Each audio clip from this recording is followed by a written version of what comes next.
안녕하세요, 윤조입니다. 저는 교육치료사로서 자녀의 자립심을 키우는 것의 중요성을 소개하고 있습니다. 지난 에피소드에서는 아이의 팔꿈치, 손가락에 심화 자극을 가하는 것의 중요성에 대해 이야기했습니다. 아이가 팔, 손가락을 감지하고 느끼는 능력이 미세 근육 운동인 손을 사용할 수 있도록 하는데 필수적이기 때문입니다. 이러한 기술에는 옷 입기와 옷 벗기, 단추 잠기기, 지퍼 올리기도 포함됩니다. 이러한 종류의 소근육 운동 능력은 아이들이 식사 시간에 먹는 능력과 직접적인 관련이 있습니다. 많은 아이들이 가지고 있는 한 가지 문제는 숟가락이나 포크를 올바르게 잡는 방법을 모른다는 것입니다. 젓가락을 사용하려면 훨씬 더 고도의 미세 근육 운동 기술이 개발되어야 합니다. 결론적으로 아이의 손가락에 심화 자극을 가하면 더 효율적으로 미세 근육을 잘 사용하게 되고 손가락을 사용해 먹는 데 많은 도움이 됩니다. 많은 어린이가 숟가락이나 포크를 조작하려고 손가락을 이리저리 움직입니다. 식사를 하려면 실제로 숟가락을 꼭 잡고 손가락을 움직이지 않고 손과 손목을 움직여야 한다는 사실을 아이들은 이해하지 못합니다.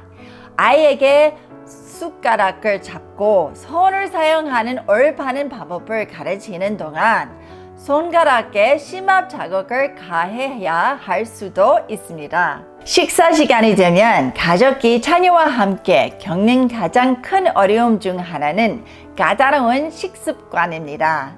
아이들이 야채를 거부하거나 자기가 좋아하거나 좋아하지 않은 분명한 식단을 갖는 것을 흔한 일입니다.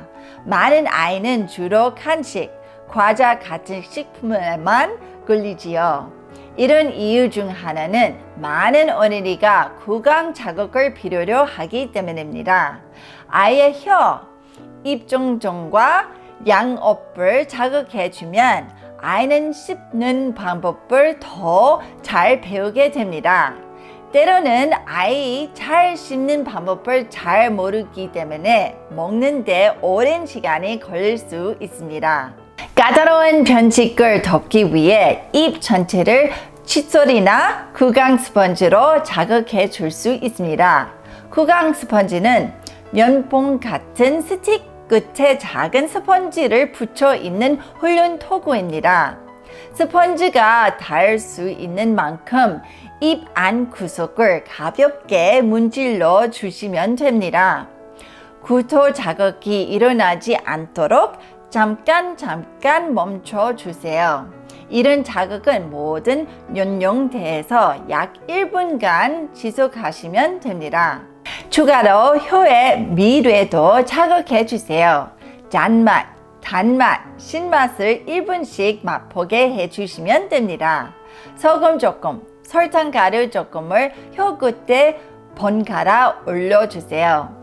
짜고 단 자극 지구해 레몬 주스 약간을 혀의 양옆에 떨어뜨려 주세요. 이 세 가지 맛을 1분간 반복하면 아이가 다양한 맛과 음식에 적응하게 될 수 있습니다. 마지막으로 어떤 어린이는 단순히 식사 시간에 아무 생각이 없어지는 것처럼 정신이 멍해지는 경우도 있습니다. 여기에는 다양한 이유가 있을 수 있지만 한 가지 이유는 아이가 가만히 앉아 있다 보면 뇌 활동이 쉼을 가질 때가 있기 때문일 수 있습니다. 아이들의 뇌가 활동성을 유지하려면 움직이거나 전정 자극을 필요로 합니다.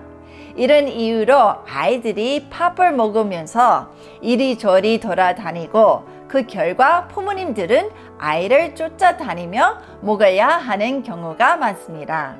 아이가 식탁에 앉아 있는 동안 깨어 있도록 아이를 앉히기 전에 전정 자극을 주십시오. 아이를 식탁에 앉히기 전에 아이를 뛰게 하거나 빠르게 걷게 해서 뇌가 활동성을 가지도록 자극을 줄 수 있습니다. 다른 전정 감각을 자극하는 운동은 에피소드 13에 소개되었습니다. 신경발달 접근법을 통해 자녀의 발달을 향상시키기 위해 무엇을 할 수 있는지 계속 신청해 주세요. 다음 편에서는 목표 성찰의 중요성에 대해 이야기하면서 아이의 자립심을 키우는 이 시리즈를 마치도록 하겠습니다. 힘내시고 용기를 내세요. 그리고 제 대신 아이를 꼭 안아주세요. 잊지 마시고 아래 구독 신청도 클릭해 주세요.